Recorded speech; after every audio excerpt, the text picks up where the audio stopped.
Muhammad Ali enfrentó 3 grandes batallas fuera del ring a lo largo de toda su vida. La primera fue contra la discriminación. La segunda, cuando se negó a pelear en la guerra de Vietnam, lo que le costó todo lo que había conseguido hasta ese momento. Y la última, quizás la más importante, su lucha contra una enfermedad degenerativa que lo llevó a volverse esclavo de su propio cuerpo. Pero para entender cómo pasó de ser uno de los boxeadores más grandes de todos los tiempos a llegar hasta ese punto, necesitamos entender sus orígenes. Algo que me sorprendió es que comenzó en el mundo del boxeo gracias a que le robaron una bicicleta. Pero en un momento vamos con eso. En enero de 1942 en Louisville, Kentucky, nace Cassius Marcellus Clay Jr., a quien años después conoceremos como Muhammad Ali. Este niño es uno de los 2 hijos de una familia de clase baja, marcada tanto por el amor como por los conflictos. Su padre, Cassius Marcellus Clay, es un pintor de letreros reconocido en su comunidad, pero no precisamente por su habilidad. Su fama proviene de ser un mujeriego y de tener una fuerte inclinación al alcoholismo, lo que lleva a su familia a pasar por dificultades económicas más de una vez. Una situación que Cassius, al ser tan pequeño, no puede hacer nada por cambiar. Por otro lado, su madre, Odessa Grady, es una mujer trabajadora y humilde que se dedica a tareas domésticas para mantener a flote el hogar. Para el pequeño Cassius, su madre es su vida entera. La admira profundamente y valora cada uno de los esfuerzos que hace por el hogar. Y bueno, como puedes intuir, la combinación de un padre alcohólico que derrocha el dinero con una madre que apenas si puede sostener a la familia es una receta perfecta para un ambiente tóxico y una vida infeliz para el pequeño Cassius. Este detalle es importante porque quizás este mismo entorno es lo que más influye para que se convierta en un maestro del boxeo. Lo curioso es que el inicio de Cassius en el boxeo es por una razón bastante extraña. Una de esas coincidencias de la vida que parecen demasiado perfectas para ser una simple coincidencia. Por raro que suene, la entrada de este chico al mundo del boxeo es gracias a que es víctima de un robo. Suena extraño, pero déjame explicarte. Cuando tiene unos 12 años, sale a pasear con un amigo a las calles. Todo estaba tranquilo, pero en un descuido a ambos les roban las bicicletas. Cassius está consciente del esfuerzo que a sus padres les costó conseguirla, así que su cuerpo se llena de furia y frustración al no poder hacer nada por esta situación. Por esto, Cassius va directo a la estación de policía para reportar el robo. El policía que lo atiende es un hombre llamado Joe Martin, una figura elemental en esta historia, ya que además de ser policía, da la casualidad de que también es entrenador de boxeo. Joe Martin ve algo especial en Cassius, así que lo invita a canalizar su furia en un cuadrilátero. Desde que el chico sube y tira sus primeros golpes, queda encantado con la sensación que estar ahí le provoca. Y aunque sus padres no pueden costear las clases, su talento es tan grande que las barreras desaparecen. Joe Martin, impresionado por su habilidad, le permite entrenar sin costo alguno. Y es así como lo que empezó como un golpe de mala suerte, rápidamente se convierte en el primer paso hacia la creación de una leyenda. Después de entrenar durante más o menos un año, Cassius debuta en la categoría amateur y algo dentro de él cambia. No solo prueba el boxeo de manera un poco más profesional, se enamora del deporte y decide volverse el mejor en él. Cada movimiento, cada golpe y cada paso fluyen de manera natural, sorprendiendo a todos los que lo observan. En el cuadrilátero encuentra un pequeño espacio que puede controlar, un contraste total con el caos de su hogar. Durante los siguientes 6 años, Cassius Clay trabaja sin descanso, forjando una exitosa carrera en el boxeo amateur con el fin de algún día ganar el título mundial. Mientras tanto, se convierte poco a poco en una figura prometedora. Todo este esfuerzo da sus frutos, debido a que con apenas 18 años es seleccionado para representar a Estados Unidos en los Juegos Olímpicos de Roma. Esta es una pelea importante ya que podría catapultar su carrera. El problema es que está luchando contra uno de los mejores boxeadores del mundo, por lo que no es una pelea fácil. El estadio está completamente lleno y el sonido es ensordecedor. Ahí, bajo la mirada del mundo, vuelve a demostrar su destreza en el cuadrilátero, consiguiendo la victoria y ganando nada más y nada menos que la medalla de oro en la categoría de peso semipesado. Este logro es histórico, pero aún más si consideramos que hasta ese momento ningún afrodescendiente había ganado una medalla de oro en esa categoría, convirtiendo a Cassius en un pionero para toda una comunidad que en ese entonces seguía marginada por la sociedad. Recordemos que durante las décadas de los 50 y 60 los afroamericanos enfrentaban una discriminación sistemática en casi todos los ámbitos de la sociedad. Las leyes de segregación racial los mantenían apartados en espacios públicos, escuelas, hospitales, restaurantes e incluso en el transporte. Eran obligados a utilizar baños diferentes, beber de fuentes separadas y en muchos lugares ni siquiera se les permitía entrar a ciertos establecimientos reservados para los blancos. En medio de este ambiente, el boxeo se convirtió en uno de los pocos espacios en los que los afroamericanos podían destacar públicamente. Una vez que Cassius regresa a su país, la prensa nacional apenas le presta atención, pero en su ciudad natal, Louisville, la historia es completamente diferente. Al llegar al aeropuerto, recibe una cálida bienvenida por el alcalde, porristas y unos 200 seguidores que lo esperan con entusiasmo. La alegría y el orgullo de su comunidad es tanta que incluso lo transportan en caravana hasta su antigua escuela, donde le rinden un homenaje especial. Cassius, más que un campeón, ya es un héroe para los suyos. Sin embargo, como te conté, vive en una sociedad que ni una medalla de oro puede cambiar. A pesar de ser campeón olímpico, Cassius sigue siendo tratado como un ciudadano de segunda clase. De hecho, en una entrevista, él mismo relata un episodio que lo marcó. Al intentar comer en un restaurante exclusivo para blancos, pidió una hamburguesa. La mujer que lo atendía le respondió que no servían afroamericanos, a lo que Cassius, con su estilo característico, respondió: yo tampoco me los como, solo dame una hamburguesa. Quiero que recuerdes lo que vimos al inicio sobre las batallas más importantes que tuvo que enfrentar. Esta es solo la primera. Aunque en su momento pareció tomarlo con humor, esa experiencia le demostró una cruda realidad. No importa cuán talentoso, inteligente o capaz seas, si no eres blanco, no eres considerado digno de nada. Algo con lo que pronto tendrá que enfrentarse de manera directa. Así que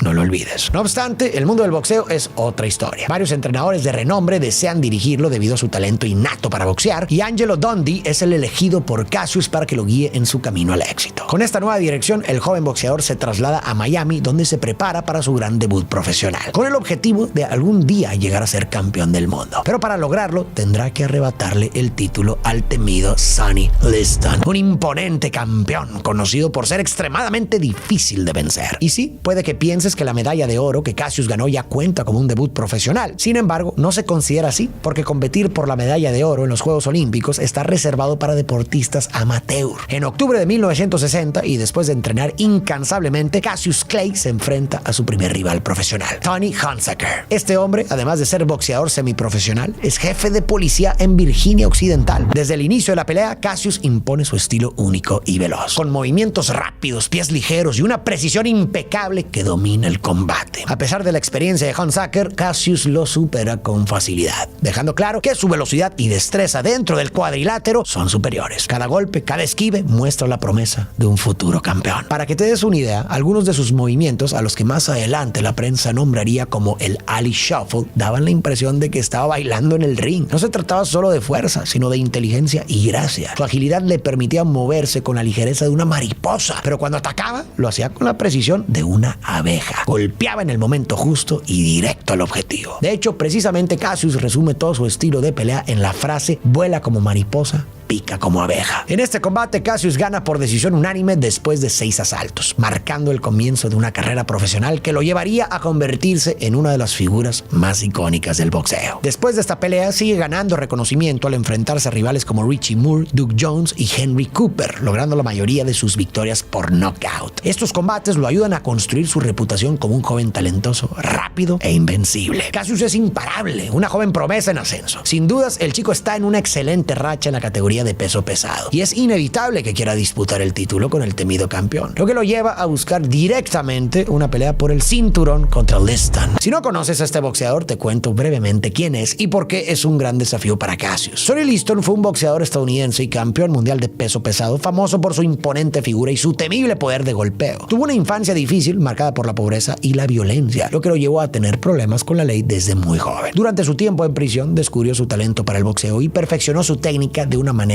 intimidante, lo que lo convirtió en uno de los rivales más temidos de su época. Liston debutó como profesional en 1953 y ya para 1962 se coronó como campeón mundial de peso pesado al derrotar a Floyd Patterson por knockout en el primer asalto. Al año siguiente repitió la hazaña, noqueando nuevamente a Patterson en el primer asalto, consolidándose como uno de los campeones más dominantes de la historia. Algo que, gracias a Cassius, puede que esté a punto de cambiar. Durante las ruedas de prensa, Cassius comienza a insultar y burlarse de Liston, provocando constantemente y asegurándole a él y a toda la audiencia que está seguro de que él derrotará a Liston. Esta actitud puede deberse a la gran gestión emocional, social y mediática de Cassius, quien comprende que para ganar el título mundial, primero necesita asegurar una pelea con el campeón actual y segundo, debilitar mentalmente a su oponente. Y por esto es que decide llevar su táctica al extremo. Alquila un bus, lo estaciona frente a la casa de Liston y con un megáfono lanza amenazas repetidas, asegurándole que lo destruirá en el ring. Este acoso constante finalmente obliga a Liston a aceptar el desafío y ese mismo día firma el contrato, fijando la fecha para el gran combate. Pero la estrategia de Cassius no se detiene ahí. Su objetivo es desgastar a Liston tanto fuera como dentro del ring y la situación llega a un punto extremo. En una ocasión en Las Vegas, cansado de las constantes provocaciones e insultos de Cassius, Liston pierde la paciencia y hace algo increíble. Toma un arma y le dispara. Bueno, No exactamente. Lo que en realidad usa es un arma de fogueo, sin balas. Aunque no hubo peligro real, este incidente refleja lo intensa y explosiva que fue la rivalidad antes de la pelea. Después de mucha tensión en los medios de comunicación y un intenso entrenamiento por parte de Cassius, finalmente llega el gran día. El 25 de febrero de 1964 se lleva a cabo una de las peleas más impactantes de la historia del boxeo. El veloz Cassius Clay contra el temido Sonny Liston. A pesar de la clara diferencia en tamaño y experiencia, el joven Cassius muestra una confianza inquebrantable que muchos perciben como pura provocación. Cuando ambos suben al ring, periodistas y público están convencidos de que están a punto de presenciar a Sonny derrotando de manera fácil al joven Cassius. La pelea comienza y Cassius entra con una confianza impresionante, esquivando los puños de Liston mientras lanza golpes precisos. Desde el primer asalto se mueve con rapidez, bailando alrededor de su oponente, lanzando golpes rápidos y esquivando los poderosos ataques de su rival. Su estrategia es perfecta, ya que Liston, famoso por su fuerza bruta, no puede seguirle el ritmo. A medida que avanzan los asaltos, el joven boxeador lo marea constantemente, mientras que Liston se muestra cada vez más cansado y frustrado. No obstante, algo inesperado sucede en el cuarto asalto. Se dice que, en medio de la pelea, Cassius comienza a perder la visión a causa de los golpes y el agotamiento. Sus ojos se nublan y por un momento piensa que va a perder. A pesar de no poder ver con claridad, continúa peleando casi a ciegas durante todo el quinto asalto, lo que hace que esta pelea sea aún más increíble. Sin embargo, en el sexto asalto logra recuperarse y el panorama cambia por completo. Cassius Clay retoma el control lanzando rápidas y precisas combinaciones que dejan a su oponente abrumado y sin respuesta. La campana suena y ambos boxeadores van a sus esquinas, pero cuando el séptimo asalto comienza, Liston no se levanta de su banco ni sale de su esquina debido a una supuesta lesión. O sea, el temido Sonny Liston se ha rendido ante el poder de Cassius. Con este desenlace, la pelea llega a su fin y Cassius Clay es coronado como el nuevo campeón mundial de peso pesado, sorprendiendo al mundo y dando inicio a una nueva era en el boxeo. Este logro marca por completo la vida de Cassius, tanto así que desemboca en otro acontecimiento que determina para siempre el rumbo de su vida: su cambio de religión a la musulmana y su cambio de nombre de Cassius Clay a Muhammad Ali. Investigando un poco más, descubrí que el apellido Clay fue heredado de su abuelo, quien lo recibió de su propietario en los tiempos en que los afroamericanos eran forzados a servir a los blancos. Para Cassius, este cambio radical de nombre pudo haber sido su forma de liberarse de ese constante recordatorio de la opresión que su familia había vivido. Y con este acto rechaza abiertamente su pasado y el de su gente para dar un paso firme hacia la reivindicación de su identidad. Este cambio tan importante en la vida de Cassius ocurre en parte gracias a la influencia del Islam,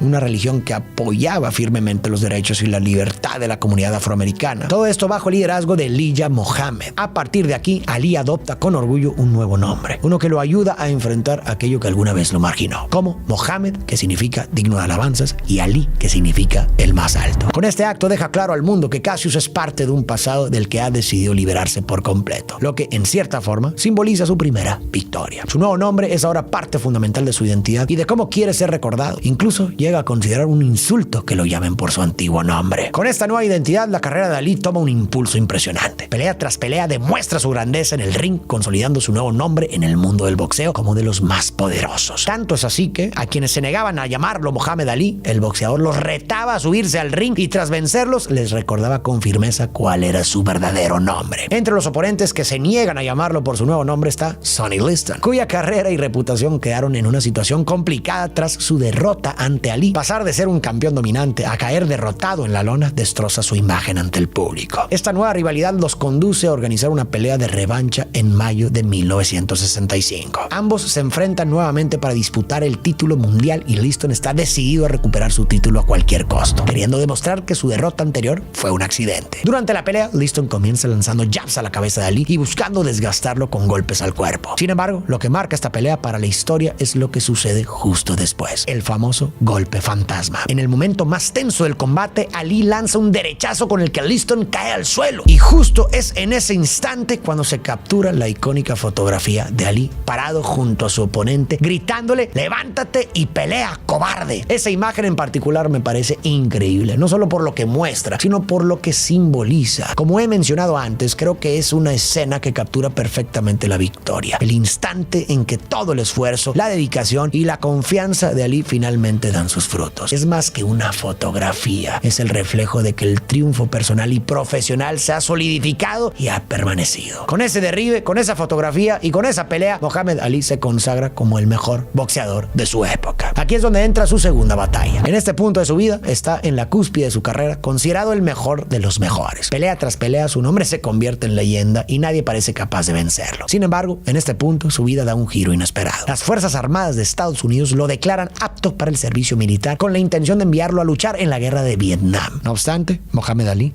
se niega. Para comprender por qué toma esta decisión es necesario conocer un poco del contexto que rodea este momento. Todo sucede en plena Guerra Fría, una época en la que Estados Unidos y la Unión Soviética compiten por la supremacía ideológica, política y de otros ámbitos. En medio de esta tensión se desarrolla la Guerra de Vietnam, un conflicto entre Vietnam del Norte, la zona comunista apoyada por la Unión Soviética y China, y Vietnam del Sur, respaldado por Estados Unidos. El objetivo de Estados Unidos es claro, evitar que más países de Asia caigan bajo el control del comunismo. Sin embargo, la guerra no es bien vista por una parte considerable de los estadounidenses y por la comunidad internacional. El alto costo en vidas humanas, la exposición mediática que muestra los horrores del conflicto y las crecientes protestas en contra de la guerra hacen que sea percibida como un conflicto mal gestionado, innecesario y profundamente impopular. No obstante, otra parte de la población estadounidense sí apoya este conflicto y considera que rechazar el servicio obligatorio y negarse a ir a la guerra para defender a la nación es como un acto antipatriótico. En este contexto político y social llega el momento en que Mohamed Ali debe presentarse en el centro de reclutamiento en Houston. Este se presenta, pero se niega a enlistarse y elige mantenerse firme a sus convicciones. Fundamenta su decisión de no enlistarse en razones religiosas, morales y políticas. Como miembro del Islam, su fe le prohíbe participar en una guerra que no considera defensiva. Cabe destacar que durante el proceso de selección para el servicio militar, los jóvenes blancos de clases altas podían evitar el reclutamiento mediante exenciones o usando sus conexiones. En cambio, las minorías afroamericanas y las personas de bajos recursos fueron reclutadas en mayor número. Esta desigualdad es algo con lo que Ali ha luchado desde joven y que ya no está dispuesto a tolerar. En una rueda de prensa donde se le critica por su negativa a servir a su país, Ali defiende con firmeza sus ideales diciendo: mis enemigos son los racistas blancos de aquí, no los vietnamitas, ni los chinos, ni los japoneses. Ni siquiera me defienden en Estados Unidos por mis creencias religiosas y pretenden que vaya a otro país a luchar por ellos. Con estas palabras, Ali deja claro que no va a traicionar sus principios morales. Su decisión de no luchar en la guerra es firme, pero las consecuencias no tardan en llegar. Después de pagar una fianza para evitar la cárcel, llega un golpe aún más profundo. Apenas unas horas después, la Comisión Atlética de Nueva York suspende su licencia para boxear por 3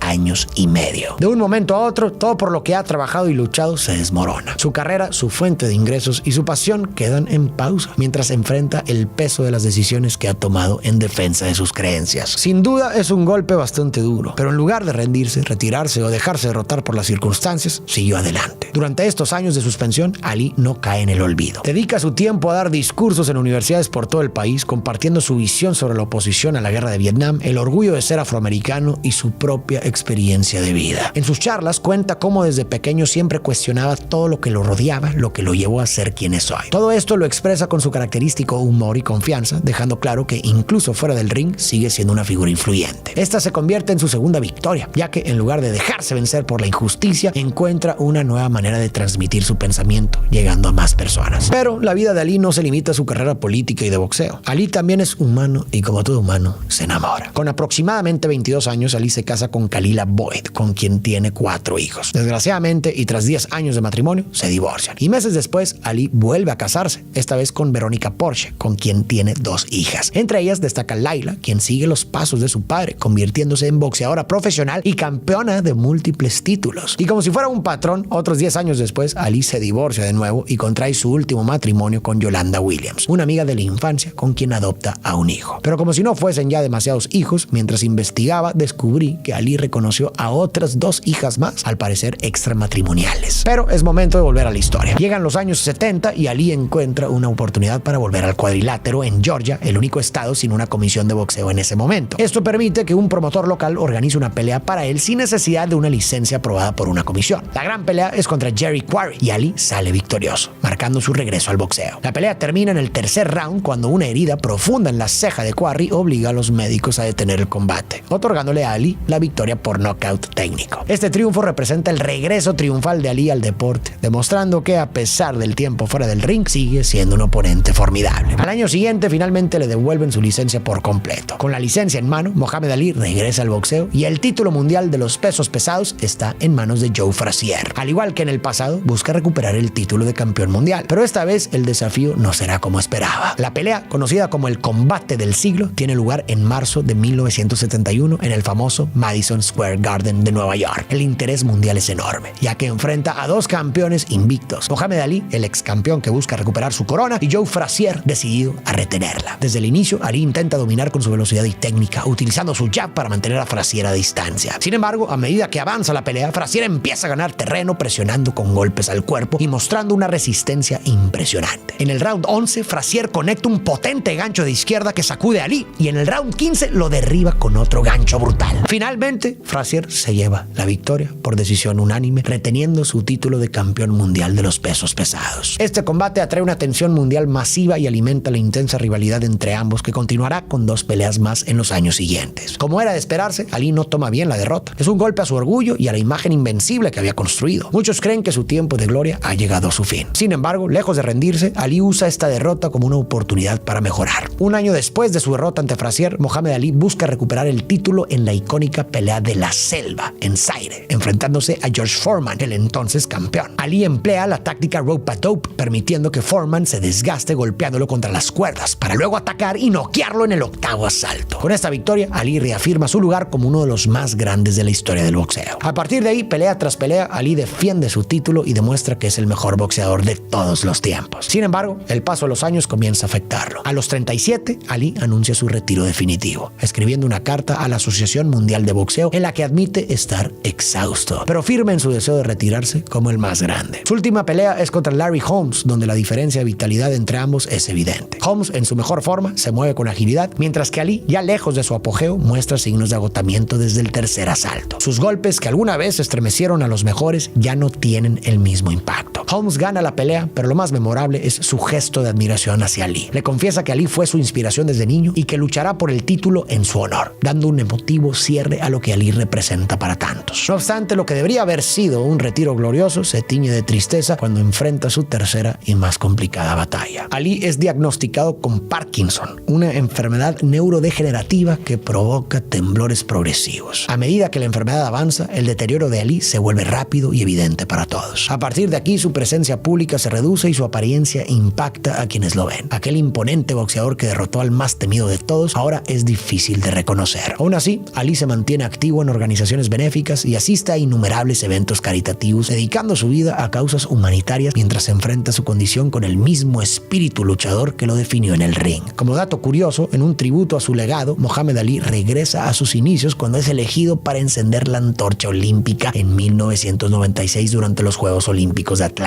Un honor que reconoce su estatus como medallista de oro y su influencia global como ícono deportivo y social. Sin embargo, en 2016, una triste noticia conmueve al mundo entero. El 3 de junio de ese año, Mohamed Ali fallece a los 74 años en un hospital de Arizona debido a un choque séptico por causas naturales. En una despedida profundamente conmovedora, la procesión fúnebre recorre su querida ciudad natal, pasando por los lugares más emblemáticos de su vida hasta llegar al cementerio Cave Hill, donde sus restos finalmente descansan. Es un adiós cargado de emoción y respeto, digno de un hombre que no solo fue el más grande en el ring, sino también un símbolo de resistencia, fe y humanidad. Si algún día deseas conocer más sobre quién fue Ali en vida, te recomiendo leer su material escrito. Antes de fallecer, dejó un álbum de poesía y monólogos que muestra otra faceta de su creatividad. Además, existen autobiografías donde comparte sus reflexiones sobre la vida, el éxito y el impacto de sus decisiones. Creo que, a lo largo de su vida, Mohamed Ali demostró que la grandeza no se mide solo por las victorias, sino por la capacidad de mantenerse fiel a las propias convicciones, incluso cuando el mundo está en contra. Desde su inquebrantable orgullo como afroamericano y musulmán hasta su habilidad para desafiar las normas, Ali